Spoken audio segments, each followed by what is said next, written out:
Hello friends, good morning. मैं मुकेश, आप सभी का बहुत बहुत स्वागत है। आज ज्योग्राफी का 11वां दिन है दोस्तों। 10वां नहीं, 10 तक हम लोग का पूरा हो चुका है। आज 11वां दिन है और इसमें आपको 30 क्वेश्चन कराया जाएगा और उसका फुल डिस्कशन भी कराया जाएगा। तो चलिए स्टार्ट करते हैं। और ये सीटेट एंड केंद्रीय विद्यालय के लिए आपको मेन तैयार किया गया है। और अगर आप एसएससी, रेलवे, बीपीएससी, यूपीएससी का भी एग्जाम देते हैं तो उसमें भी आपको एनसीईआरटी से बुक से क्वेश्चन पूछा जाता है ज्योग्राफी से। और जो भी क्वेश्चन लिया गया है आपको एनसीईआरटी बुक से लिया गया है। तो चलिए दोस्तों स्टार्ट करते हैं। और हमारे अभी तक चैनल को सब्सक्राइब नहीं किए हैं तो प्लीज़ हमारे चैनल सब्सक्राइब कर ले, बेल आइकन प्रेस कर ले और अपने दोस्तों के साथ शेयर करना बिल्कुल ना भूलें। तो चलिए आज का पहला क्वेश्चन है दोस्तों कि सबसे बड़ा हिमनद निम्नलिखित में से कौन है। आपको बताना है कि सबसे बड़ा हिमनद कौन है। ऑप्शन में है आपको कंचनजंगा, रुंडुन, गंगोत्री, केदारनाथ। तो क्या हो जाएगा, सबसे जो बड़ी जो हिमनद है यानी जो हिम की नदियां हैं वो है आपका गंगोत्री। क्या हो जाएगा आपका सी नंबर। गंगोत्री से ही गंगा नदी निकलती है। ठीक है, ये भी क्वेश्चन आपको पूछा जाता है। अब देखिए ऑप्शन ए में दिया गया है आपको कंचनजंगा। कंचनजंगा कहाँ है दोस्तों, ये पूछा जाता है क्वेश्चन। तो ये आपको सिक्किम में है ना। कहाँ है, सिक्किम में है कंचनजंगा। और ये दुनिया की तीसरी सबसे ऊंची चोटी है। कैमी, तो दुनिया की तीसरी सबसे ऊंची चोटी है कंचनजंगा। इसकी ऊंचाई कितनी है पूछा जाता है, 8,586 मीटर इसकी ऊंचाई है कंचनजंगा की। केदारनाथ कहाँ है, तो केदारनाथ आपका उत्तराखंड में है। ठीक है, ये सब क्वेश्चन पूछा जाता है। चलिए अगला क्वेश्चन देखते हैं। दूसरा नंबर क्वेश्चन है कि चौराबाड़ी ग्लेशियर स्थित है। चौराबाड़ी जो ग्लेशियर है ये कहाँ स्थित है आपको बताना है। ऑप्शन है केदारनाथ मंदिर के दक्षिण में, केदारनाथ मंदिर के पश्चिम में, केदारनाथ मंदिर के उत्तर में या केदारनाथ मंदिर के पूर्व में। तो क्या हो जाएगा, दूसरा का आंसर हो जाएगा आपका सी नंबर, यानी केदारनाथ मंदिर के उत्तर में। केदारनाथ कहाँ है, तो उत्तराखंड में है केदारनाथ। ठीक है, दूसरा का आंसर हो गया आपका सी नंबर। नेक्स्ट क्वेश्चन है 3 नंबर। मेघालय का पठार भाग है। जो मेघालय का पठार है वो किसका भाग है, ये क्वेश्चन है, बहुत इंपॉर्टेंट क्वेश्चन है। ऑप्शन देखिए, हिमालय श्रेणी का, प्रायद्वीपीय खंड का, पूर्वी घाट पर्वतों का, सतपुड़ा श्रेणी का। तो जो मेघालय का पठार है, जो मेघालय राज्य है ये नॉर्थ ईस्ट में आता है ना। और ये किसका भाग है, तो ये प्रायद्वीपीय खंड का भाग है। ये जो भारत का जो प्रायद्वीपीय भाग भारत है ना, जो ये त्रिभुजाकार आकृति में आप देखते होंगे दक्षिणी भारत है ना, इसी का जो ये भाग है यहाँ पे आपको मेघालय मिलेगा नॉर्थ ईस्ट वाले क्षेत्र में। तो इसी प्रायद्वीपीय भाग का ही ये भी वहाँ पे भाग है। तो इसका आंसर क्या हो गया दोस्तों, बी नंबर। चलिए नेक्स्ट क्वेश्चन है आपका 4 नंबर। 4 क्वेश्चन है कि भारत के प्रायद्वीपीय पर्वत निर्मित हुए। जो प्रायद्वीपीय पर्वत है यानी जो प्रायद्वीपीय भारत है, ये दक्षिणी भारत है, इसका निर्माण कैसे हुआ, कब हुआ, ये आपको बताना है। ऑप्शन है इयोजोइक महाकल्प में, बी है पैलियोजोइक महाकल्प में, सी है मेसोजोइक महाकल्प में, डी है सेनोजोइक महाकल्प में। तो क्या हो जाएगा, 4 का आपका आंसर हो जाएगा बी नंबर, यानी पैलियोजोइक महाकल्प में प्रायद्वीपीय जो पर्वत है ना, इसी को कहा जाता है गोंडवाना भाग भी इसी को कहते हैं ना, गोंडवाना लैंड भी इसी को कहते हैं। इसका निर्माण कब हुआ था, तो पैलियोजोइक महाकल्प में। आंसर हो गया आपका बी नंबर। नेक्स्ट क्वेश्चन है आपका 5 नंबर। छोटा नागपुर पठार, छोटा नागपुर का पठार कहाँ है, तो आपको पता है कि ये झारखंड में पड़ता है ना। मेन रूप से इसका जो विस्तार है वो झारखंड में है। तो छोटा नागपुर का पठार है, कैसा पठार है, एक अग्र गंभीर पठार है, एक गर्त है या एक पदस्थली है या एक संप्राय भूमि है। तो जो छोटा नागपुर का पठार है दोस्तों एक अग्र गंभीर है ना, एक अग्र गंभीर भूमि है। 5 का क्या हो गया आपका ए नंबर। ठीक है, चलिए नेक्स्ट क्वेश्चन देखते हैं। 6 नंबर क्वेश्चन है आपका कि अरावली एवं विंध्य श्रृंखलाओं के मध्य कौन सा पठार है ना। अरावली जो पठार है, ठीक है, ये देखिए यहाँ पे आपको राजस्थान में अरावली है। अरावली के यहाँ पे देखिए आपको एमपी में, यूपी में है ना, गुजरात में यहाँ फैला हुआ है आपको विंध्य पर्वत। और इसके बीच में जो पठार है ये आपको बताना है कौन सा पठार है। तो वो है दोस्तों आपका मालवा का पठार है ना। क्या है उसका नाम, मालवा का पठार। तो आंसर क्या हो गया आपका ए नंबर, 6 का आंसर ए। चलिए अगला क्वेश्चन है आपका 7 नंबर। दंडकारण्य क्षेत्र अवस्थित है। दंडकारण्य जो क्षेत्र है ये कहाँ स्थित है, तो ऑप्शन है छत्तीसगढ़ एवं मध्य प्रदेश में, छत्तीसगढ़ एवं उड़ीसा में, झारखंड एवं उड़ीसा में, आंध्र प्रदेश एवं झारखंड में। तो क्या हो जाएगा, 7 का हो जाएगा आपका बी नंबर यानी छत्तीसगढ़ एवं उड़ीसा में स्थित है दंडकारण्य क्षेत्र। अब छत्तीसगढ़ जो मध्य प्रदेश से अलग हुआ था, है ना, 6 नवंबर, ठीक है, 6 नवंबर 2001 ईस्वी को, ठीक है। चलिए अगला क्वेश्चन देखते हैं। 7 हो गया। 8 नंबर क्वेश्चन है कि दंडकारण्य भारत के किस भाग में स्थित है। दंडकारण्य भारत के किस भाग में स्थित है। तो अभी देखिए कि छत्तीसगढ़ वाले क्षेत्र में था और उड़ीसा वाले क्षेत्र में दंडकारण्य क्षेत्र है ना। तो ये किस भाग में है, तो ये मध्यवर्ती भाग में है ना, मध्य में है ना, छत्तीसगढ़ मध्य प्रदेश मध्य में है। तो ये क्या हो जाएगा आपका, मध्यवर्ती भाग में। नेक्स्ट क्वेश्चन है दोस्तों आपका 9 नंबर क्वेश्चन है कि निम्नलिखित में से किस तट से भारत का औसत समुद्र तल मापा जाता है। जो औसत समुद्र तल है वो कहाँ से मापा जाता है। बहुत अच्छा क्वेश्चन है ना। आपको बताना है। ऑप्शन है मुंबई, चेन्नई, कोचीन या विशाखापत्तनम। तो चेन्नई जो है ये तमिलनाडु की राजधानी है, तो यहीं से नापा जाता है आपको औसत समुद्री तल, ठीक है, याद रखिएगा। चलिए अगला क्वेश्चन है आपका 10 नंबर क्वेश्चन है कि भारत के प्रादेशिक जल क्षेत्र का विस्तार कितना है ना। तो ऑप्शन है 3 समुद्री मील, 6 समुद्री मील, तट से 12 समुद्री मील या तट से 24 समुद्री मील। तो कितना है दोस्तों, प्रादेशिक जो जल क्षेत्र है वो आपका तट से 12 समुद्री मील है। एक समुद्री मील बराबर कितना होता है, तो 1.86 किलोमीटर, है ना। 1.852 भी कहीं कहीं मिलेगा, कहीं कहीं 86 मिलेगा, है ना। तो 1.862 किलोमीटर इसकी एक समुद्री मील की दूरी होती है, ठीक है। एक समुद्री मील की कितनी दूरी होती है, तो 1.852, सॉरी 852 कर लीजिएगा, 1.852 किलोमीटर, है ना। चलिए तो इसका आंसर क्या हो गया आपका, सी नंबर। नेक्स्ट क्वेश्चन है आपका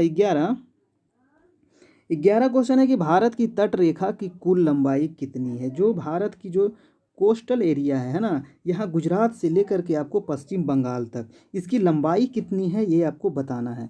तब कुल लंबाई कितनी हो गया, तो 7516 किलोमीटर, है ना। अगर एग्जैक्ट अगर कहा जाए तो 7516.6 किलोमीटर, है ना। 7516.6, कहीं कहीं 17 भी मिलेगा, कहीं 7516 ही मिलता है, ठीक है। लेकिन एग्जैक्ट है 7516.6। तो इसका आंसर क्या हो गया आपका, डी नंबर। नेक्स्ट क्वेश्चन है दोस्तों 12 क्वेश्चन है कि भारत के किस राज्य की समुद्री तट सबसे अधिक लंबा है। सबसे अधिक लंबा किसकी है, अगर आप देखिएगा मैप में, तो सबसे अधिक जो लंबा है आपका गुजरात का है, ये 1 नंबर पे आ जाएगा। दूसरा नंबर पे कौन आएगा, तो दूसरा नंबर पे आपका आएगा, दूसरा नंबर पे है दोस्तों आपका आंध्र प्रदेश का नंबर, है ना। दूसरा नंबर ये देखिए ए नंबर में दिया गया, ये दूसरा नंबर पे आता है आंध्र प्रदेश। आंध्र प्रदेश देखिए आपका यहाँ पे है 2 नंबर में आ जाएगा। 3 नंबर में किसका स्थान है, तो 3 नंबर में है आपका सबसे जो दक्षिण में है ये तमिलनाडु का है 3 नंबर में, ठीक है। 4 नंबर में किसका स्थान है दोस्तों, तो 4 नंबर में आपका ये केरल का स्थान है, ठीक है। 5 नंबर में आपका महाराष्ट्र आता है ना। और 6 नंबर में कौन आता है, तो आपका ये उड़ीसा आता है 6 नंबर में, ठीक है। 7 नंबर में आपका आएगा वेस्ट बंगाल यानी WB। और 8 नंबर में किसका नंबर आता है, तो कर्नाटक का आता है। और 9 नंबर में गोवा का आता है। तो टोटल जो तट रेखा से सटे हुए राज्यों की संख्या कितनी है, 9 है। और सबसे जो बड़ा है वो आपका गुजरात का है। तो आंसर हो गया आपका सी नंबर, ठीक है। ये पूरे 9 राज्य को आपको क्रम से बता दिए, आप लोग याद रखिएगा। चलिए अगला क्वेश्चन है आपका 13 नंबर, भारत के कितने राज्य तट रेखा से लगे हुए हैं। अभी आपको बताया कि 9 राज्य जो है भारत के तट रेखा से लगे हुए हैं। कौन कौन राज्य हैं, एक बार फिर से रिवाइज कर लीजिए। ये आपका गुजरात हो गया, गुजरात के नीचे आइए तो महाराष्ट्र हो गया, महाराष्ट्र के नीचे आइए तो ये कर्नाटक हो गया, यहीं पे आपको छोटा सा गोवा मिल जाएगा। नीचे आइए तो केरल मिल जाएगा, फिर ऊपर जाइए तमिलनाडु, फिर उसके ऊपर आंध्र प्रदेश, आंध्र प्रदेश के ऊपर उड़ीसा, और उड़ीसा के ऊपर आपको वेस्ट बंगाल मिल जाएगा। तो ये टोटल कितना हो गया, 9 राज्य। अगर राज्य पूछे तो 9, और केंद्र शासित पूछे तो फिर इसमें और जुड़ जाएगा, है ना। यहाँ आपको दमन दीव है ना। यहाँ फिर दादरा नगर हवेली है, ठीक है। और यहाँ दमन दीव भी है। तो ये सब मिला करके फिर और ज़्यादा हो जाता है। राज्य ही ज़्यादा आपको पूछा जाता है, राज्य पूछे तो आपको कितना होगा, 9, ठीक है। चलिए अगला क्वेश्चन देखते हैं। 14 नंबर क्वेश्चन है, प्राचीन भारतीय ऐतिहासिक भूगोल में रत्नाकर नामक सूचक था। जो प्राचीन भारतीय इतिहास में रत्नाकर किसे कहा जाता है, ये क्वेश्चन ये है। तो ऑप्शन है आपका अरब सागर को, बंगाल की खाड़ी को, हिंद महासागर को, या प्रयाग में गंगा यमुना सरस्वती के संगम को। तो रत्नाकर जो कहा जाता था वो हिंद महासागर को कहा जाता था, है ना। हिंद महासागर ही एक ऐसा देश है जिसके एक मतलब जिसका नाम एक देश के नाम पर पड़ा है, वो भारत देश के नाम पर पड़ा है ना। और हिंद महासागर की आकृति कैसी है, तो त्रिभुजाकार आकृति की है। ये क्वेश्चन आपको पूछा जाता है ना, हिंद महासागर की आकृति कैसी है, तो त्रिभुजाकार। इसका आंसर हो गया आपका सी नंबर, हिंद महासागर को रत्नाकर कहा जाता है। नेक्स्ट क्वेश्चन है आपका 15 नंबर, तमिलनाडु आंध्र प्रदेश का तट का नाम क्या है ना। जो तमिलनाडु है ये आपका देखिए तमिलनाडु, ये तमिलनाडु है और इसके ऊपर आंध्र प्रदेश है। इसके तट रेखा को क्या कहा जाता है, क्या नाम है, तो इसके तट रेखा का जो नाम है दोस्तों कोरोमंडल तट है। क्या नाम है, कोरोमंडल, है ना। यानी आंसर क्या हो गया आपका ए नंबर, ये आपका आंसर हो गया कोरोमंडल।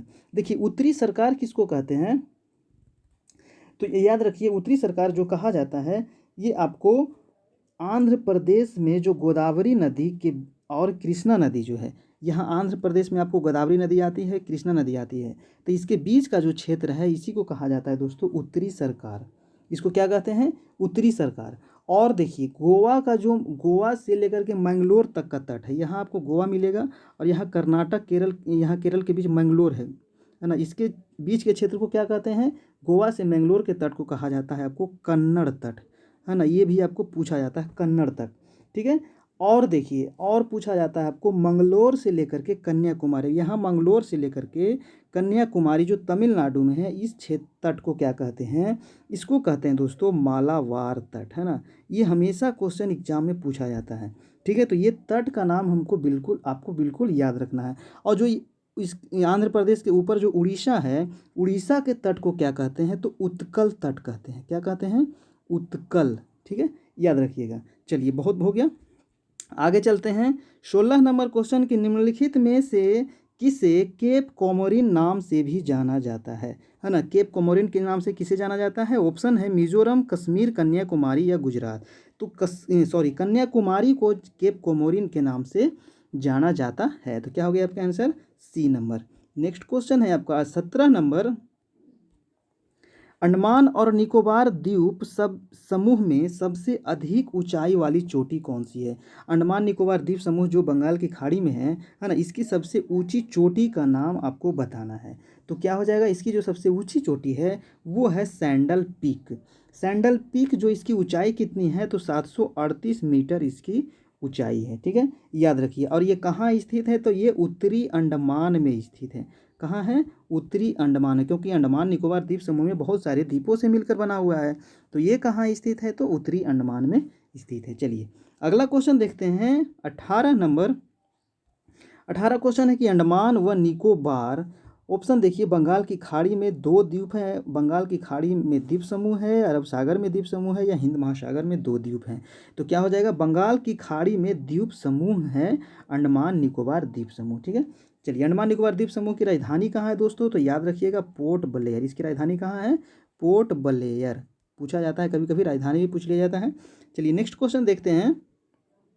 19 नंबर क्वेश्चन आपके स्क्रीन पे कि अंडमान निकोबार द्वीप समूह में द्वीपों की संख्या कितनी है, कितने द्वीप हैं उसमें टोटल। तो देखिए ऑप्शन जो दिया गया है ये ऑप्शन आपका गलत है। आपको टोटल बता दूं कि द्वीपों की संख्या यहाँ है 572, है ना। टोटल द्वीपों की संख्या कितनी है, 572, लेकिन बहुत कम ही द्वीप पे वहाँ लोग निवास करते हैं, ठीक है। सभी द्वीप पे लोग निवास नहीं करते हैं। तो इसका आंसर हो गया आपका 572, ठीक है, याद रखिएगा। नेक्स्ट क्वेश्चन है आपका 20 कि 10 डिग्री चैनल पृथक करता है। 10 डिग्री जो चैनल है ये किसको किसको अलग करता है। चैनल मतलब क्या होता है, रास्ता, है ना। चैनल का मतलब रास्ता, यानी 10 डिग्री चैनल भी दे सकता है, 10 डिग्री अक्षांश भी आपको दे सकता है ना, ये अक्षांश भी दे सकता है। ये किसको अलग करता है, तो अंडमान को निकोबार से अलग करता है, ठीक है। अंडमान को निकोबार से बीच से गुजरी है 10 डिग्री, है ना। तो ये दोनों को अलग करता है। आंसर क्या हो गया आपका, ए नंबर। नेक्स्ट क्वेश्चन देखते हैं 21 क्वेश्चन है कि बैरन द्वीप अवस्थित है। बैरन द्वीप कहाँ स्थित है, तो बैरन द्वीप जो स्थित है दोस्तों बंगाल की खाड़ी में, है ना। बंगाल की खाड़ी में बैरन द्वीप जो है एक सक्रिय ज्वालामुखी है। ये क्या है, ये सक्रिय एक्टिव ज्वाला वोल्केनो है, ठीक है, सक्रिय ज्वालामुखी है ये, ठीक है, याद रखिएगा। ये भी क्वेश्चन आपको पूछा जाता है कि भारत की मात्र एक सक्रिय ज्वालामुखी कौन सी है, तो बैरन द्वीप, बैरन आइलैंड, ठीक है, बैरन द्वीप पे है, ठीक है। चलिए बैरन ज्वालामुखी। और ये कहाँ है दोस्तों, तो ये अंडमान निकोबार में ही है। चलिए नेक्स्ट क्वेश्चन देखते हैं। श्रीहरिकोटा द्वीप स्थित है, श्रीहरिकोटा जो द्वीप है ये कहाँ अवस्थित है, तो श्रीहरिकोटा आंध्र प्रदेश में है। सबसे पहले ये जान लें कि ये कहाँ है, तो आंध्र प्रदेश में है। और ये पुलिकट झील के समीप, आंध्र प्रदेश में ही है पुलिकट झील, और वहीं उसी के समीप इसको बनाया गया है श्रीहरिकोटा। और यहाँ से रॉकेट को यानी सेटेलाइट को यहाँ से लॉन्च किया जाता है, ठीक है। और 1969 से इसको मान्यता मिला हुआ है, ठीक है। सैटेलाइट लॉन्च करने के लिए इसे चुना गया था 1969 में। भी क्वेश्चन कभी कभी पूछा जाता है, तो याद रखिएगा। आंसर क्या हो गया इसका, सी नंबर। नेक्स्ट क्वेश्चन देखते हैं 23। राम सेतु शुरू होता है, राम सेतु कहाँ से शुरू होता है, ऑप्शन है धनुषकोडी, मंडपम से, पंबन से, या रामेश्वरम से। तो 23 का हो जाएगा दोस्तों राम सेतु जो शुरू होता है आपका धनुषकोडी से शुरू होता है। धनुषकोडी जो कहाँ है, तो ये है आपका तमिलनाडु। तमिलनाडु का है, तो सबसे दक्षिणतम बिंदु है ना, सबसे दक्षिणतम राज्य है ये तमिलनाडु, ठीक है। तो आंसर को है कि क्या हो गया इसका, राम सेतु कहाँ से शुरू होता है, तो धनुषकोडी से, तमिलनाडु से। नेक्स्ट क्वेश्चन है 24 कि लक्षद्वीप कहाँ स्थित है। लक्षद्वीप जो है भारत की जो लक्षद्वीप है ये कहाँ स्थित है, पश्चिम में जो आपको मिलेगा, है ना। तो ये आपको स्थित है अरब सागर में, है ना। क्या कहाँ स्थित है, अरब सागर में। लक्षद्वीप की राजधानी कहाँ है, तो कावारत्ती। याद रखिएगा लक्षद्वीप की राजधानी है आपको कावारत्ती। ये बहुत बार एग्जाम में पूछा जाता है लक्षद्वीप की राजधानी, ठीक है। चलिए लक्षद्वीप जो है ये मूंगा से बना हुआ है, ठीक है, परवाल से बना हुआ है, ठीक है। चलिए आगे देखते हैं 25। निम्नलिखित में से कौन सा एक परवाल द्वीप है, अभी आपको बताया परवाल से बना हुआ कौन सा है, तो लक्षद्वीप। आंसर हो गया आपका डी नंबर। लक्षद्वीप में द्वीपों की संख्या कितनी है पूछा जाता है बार बार, तो 36। टोटल द्वीपों की संख्या जो है लक्षद्वीप में 36 है। एक बार क्वेश्चन पूछा गया कि लक्षद्वीप में सबसे बड़ा जो द्वीप है उसका नाम क्या है, तो उसका नाम है दोस्तों, याद रखिएगा, एंड्रोट। क्या नाम है उसका, एंड्रोट द्वीप, है ना। इसकी जो मतलब लंबाई चौड़ाई कितनी है, तो आपको 4.90 वर्ग किलोमीटर, है ना। इसका क्षेत्रफल कितना है, 4.90 वर्ग किलोमीटर। एंड्रोट जो है लक्षद्वीप की सबसे बड़ा द्वीप है, ठीक है, याद रखिएगा। नेक्स्ट क्वेश्चन है आपका 26। दोस्तों वीडियो अच्छा लग रहा हो तो प्लीज़ एक लाइक जरूर कीजिएगा, और अभी तक हमारे चैनल को सब्सक्राइब नहीं किए तो प्लीज़ आप सब्सक्राइब कर ले, बेल आइकन प्रेस कर ले, ताकि जो भी वीडियो आवे उसका नोटिफिकेशन आपको मिलता रहे। और देखिए एनसीईआरटी बुक भी पढ़ाया जा रहा है, ज्योग्राफी का क्लास 6 पूरा हो गया है, 7 पूरा हो गया है, 8 का भी 4 चैप्टर हो गया है, ठीक है। आज ही 8 का 5वां चैप्टर भी पढ़ाया जाएगा, तो आप लोग बिल्कुल अपने मतलब इसको भूलिएगा नहीं, आप लोग आराम से देखिए, ठीक है। चलिए तो इसका जवाब दीजिए आप 26 का नंबर क्वेश्चन का। लक्षद्वीप टापू जो है ये कहाँ स्थित है, दक्षिण पश्चिम भारत में, दक्षिण भारत में, या दक्षिण पूर्वी भारत में, या पश्चिम बंगाल के निकटवर्ती पूर्वी भारत में। तो क्या हो जाएगा, जो लक्षद्वीप है देखिए मैप के द्वारा, ये है देखिए लक्षद्वीप कहाँ है, ये अरब सागर में, ये है आपका अरब सागर, ठीक है। और ये कितने द्वीपों से बना हुआ है, तो 36 द्वीपों से बना हुआ है। तो ये किधर स्थित है, दक्षिण में तो है, लेकिन दक्षिण के बाद ये पश्चिम में स्थित है। तो इसका आंसर क्या हो गया आपका, ये नंबर, यानी दक्षिण पश्चिम भारत में स्थित है लक्षद्वीप। नेक्स्ट क्वेश्चन देखते हैं 27 कि द्वीपों का समूह लक्षद्वीप, द्वीपों का जो समूह लक्षद्वीप ये किससे निर्मित हुआ है, प्रवाल उत्पत्ति का है, या ज्वालामुखी उत्पत्ति का है, मृदा निक्षेपण का है, उपयुक्त में से कोई नहीं। तो स्टार्टिंग में आपको मतलब बीच में बताए थे आपको एक क्वेश्चन के बारे लक्षद्वीप के बारे में कि ये किससे बना हुआ है, तो प्रवाल उत्पत्ति का है ना, ये प्रवाल से बना हुआ है। तो आंसर हो गया आपका ये नंबर। चलिए नेक्स्ट क्वेश्चन है 28 कि लक्षद्वीप में द्वीपों की संख्या कितनी है, अभी आपको बताए थे द्वीपों की संख्या कितनी है यहाँ, तो 36 है। लेकिन 36 द्वीप पे भी लोग बहुत कम रहते हैं ना, बहुत कम ही द्वीप पे वहाँ लोग निवास करते हैं, बहुत कम जनसंख्या भी वहाँ निवास करती है, ठीक है। तो इसका आंसर क्या हो गया आपका, सी नंबर यानी 36। नेक्स्ट क्वेश्चन 29 आपका क्वेश्चन है कि निम्नलिखित में से कौन सा भारतीय तट रेखा के सुदूरवर्ती द्वीप की श्रेणी में आता है, सुदूरवर्ती द्वीप की श्रेणी में कौन आता है। ऑप्शन है भटकल द्वीप, अरनाला द्वीप, मिनिकॉय द्वीप, या हेनरी द्वीप। तो सी नंबर दोस्तों आपका मिनिकॉय द्वीप जो है ये सुदूरवर्ती द्वीप के श्रेणी में आता है। मिनिकॉय किसके अंतर्गत आता है, तो ये लक्षद्वीप के अंतर्गत ही आता है ना, ये लक्षद्वीप के अंतर्गत ही आता है मिनिकॉय द्वीप। लक्षद्वीप में ही एक मिनिकॉय क्या है, एक द्वीप है, ठीक है। और मिनिकॉय के बारे में एक बात जान लें कि मिनिकॉय जो है ये दक्षिणी सबसे बड़ा द्वीप है लक्षद्वीप के दक्षिण में, ठीक है। आपको तो बताए थे कि लक्षद्वीप का सबसे बड़ा द्वीप कौन सा है, तो एंड्रोट है, लेकिन अगर क्वेश्चन पूछे कि लक्षद्वीप के दक्षिण में सबसे बड़ा द्वीप कौन सा है, तो वो आपका है मिनिकॉय द्वीप। ठीक है, ये क्वेश्चन कितना बार इस घुमा के क्वेश्चन पूछ दिया जाता है। तो 29 का हो गया आपका answer C number. Next question देखिए, और आज का लास्ट क्वेश्चन 30 नंबर क्वेश्चन है कि निम्नलिखित भारतीय द्वीपों में से कौन सा द्वीप भारत श्रीलंका के मध्य स्थित है ना। भारत और श्रीलंका के मध्य पूछ रहा है कौन सा द्वीप है। ऑप्शन है एलिफेंटा, निकोबार, रामेश्वरम या सालसेत। तो क्या हो जाएगा, रामेश्वरम जो है ये भारत और श्रीलंका के क्या है, मध्य में स्थित है। तो इसका आंसर क्या हो गया, सी नंबर। और रामेश्वरम जो है ये कहाँ पड़ता है, तो ये आपको तमिलनाडु में पड़ता है। ठीक है, तो ये था हमारा आज का 30 क्वेश्चन। आपको कैसा लगा आप लोग बताइएगा। और दोस्तों अभी तक हमारे चैनल सब्सक्राइब नहीं है तो प्लीज़ आपसे हाथ जोड़कर निवेदन है हमारे चैनल सब्सक्राइब कर ले और अच्छे से तैयारी करते रहें। फिर कल मिलते हैं, तब तक के लिए जय हिंद जय भारत।